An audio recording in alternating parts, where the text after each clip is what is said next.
stabbing pain in my back made me twist and turn as I searched for the cause, feeling something just around the right corner of my back.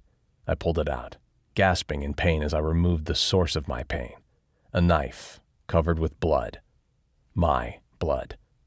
Behind me, I heard my assailant let out a loud cackle at my predicament. I turned and stared at her, the knife grasped tightly in my right hand. "Problem, Bob?" she said, giggling as she spoke. "You little bitch." She took off as I lunged toward her.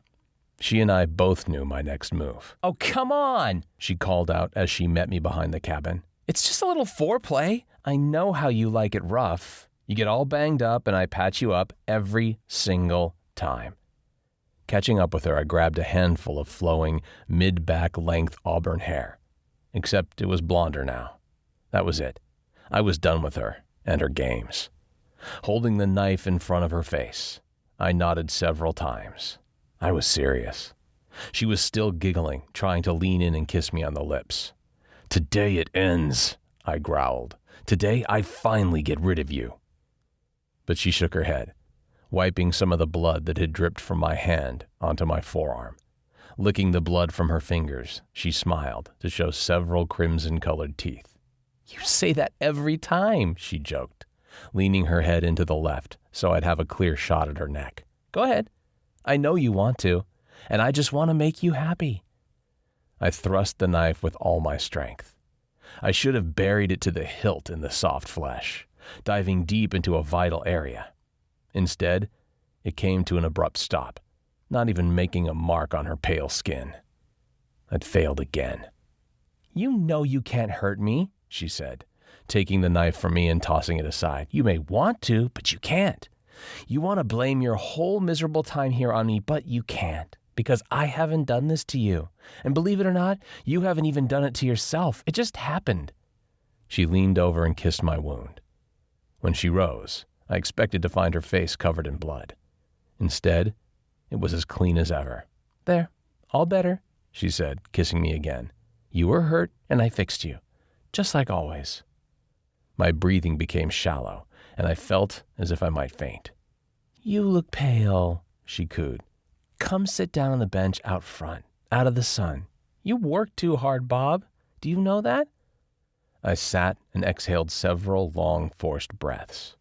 I closed my eyes, but only for a second. A hand dropped on my shoulder. "Bob," a sweet voice called from somewhere far away. "Bob, are you okay?" Forcing my eyes open, I looked for the kind feminine soul. She hovered above me, the sun directly behind her head, illuminating the outline of her hair and creating a beautiful golden white halo that forced me to squint and cover my eyes. I expected someone else, someone I loved, someone I missed. Instead, I found her.